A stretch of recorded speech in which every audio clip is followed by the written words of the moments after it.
वक्फ संशोधन बिल 2025 के कानून बनते ही वक्फ बोर्ड को अब 6 महीने के अंदर हर संपत्ति को सेंट्रल डेटाबेस पर रजिस्टर कराना अनिवार्य होगा। वक्फ में दी गई जमीनों का पूरा ब्यौरा 6 महीने के अंदर ऑनलाइन पोर्टल पर अपलोड करना होगा। सरकार की तरफ से यह कहा जा रहा है कि इससे वक्फ बोर्ड में पारदर्शिता आएगी और भ्रष्टाचार की रोकथाम हो सकेगी। करोड़ की संपत्ति जिस भूमि का मूल्य है, वहां 5 स्टार होटल को महीने 12,000 रुपए के किराए से देंगे। देश भर में वक्फ संपत्तियों से जुड़े विवाद लगातार कोर्ट में आते रहते हैं। कुछ मामले सुर्खियों में रहे। 2018 में तेलंगाना में 100 करोड़ की वक्फ संपत्ति मात्र 35 लाख में बेचने की बात सामने आई।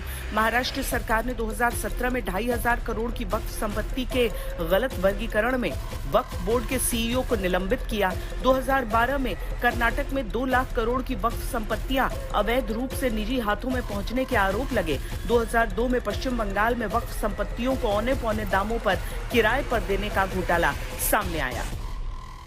दिल्ली लुटियन की 123 वीवीआईपी संपत्ति कांग्रेस सरकार ने जब चुनाव मुहाने पर थे, 25 दिन दूर था, वक्फ को देने का काम कर दिया। दिल्ली वक्फ बोर्ड ने उत्तरी रेलवे की भूमि वक्फ के नाम घोषित कर दी। हिमाचल में वक्फ की संपत्ति बताकर उस पर अवैध मस्जिद बनाने का काम किया। दरअसल सरकार और कई मुस्लिम संगठनों का ही यह दावा रहता है कि वक्फ की जमीन और संपत्ति का गरीब और कमजोर वर्ग के मुसलमानों को फायदा नहीं मिलता है। अल्पसंख्यक मामलों के मंत्रालय के अनुसार वक्फ संपत्तियों में 17% कब्रिस्तान, 16% कृषि भूमि, 14% मस्जिदों के पास और 13% दुकानें शामिल हैं।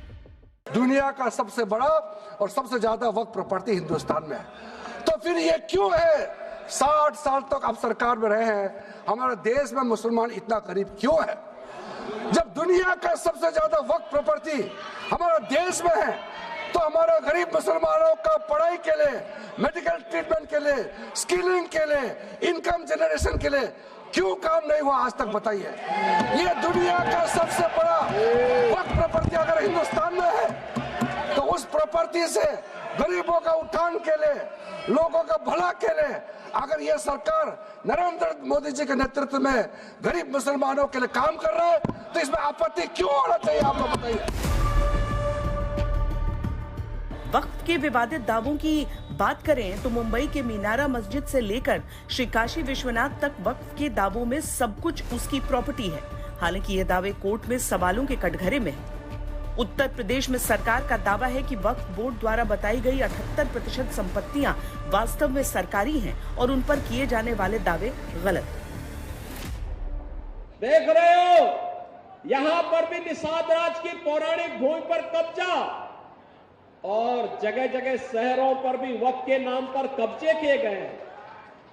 अब तो हम प्रधानमंत्री जी के प्रति आभार व्यक्त करते हैं। देखा ना, वक्फ बोर्ड ने कैसा मनमानापन उस समय बयान दे रहे थे। जब हम कुंभ का आयोजन करने जा रहे थे, उस समय वो बयान दे रहे थे कि प्रयागराज में कुंभ की भूमि भी वक्फ की भूमि है। अबे हमने कहा ये बोर्ड क्या भूमाफिया बोर्ड हो गया क्या? भूमाफिया प्रदेश में नहीं चल सकते। माफियाओं को तो हम पहले ही विदा करा चुके हैं प्रदेश से।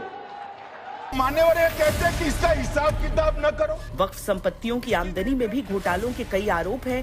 केंद्र सरकार का दावा है कि नए कानून के बाद इस तरह की शिकायतों पर रोक लग सकेगी।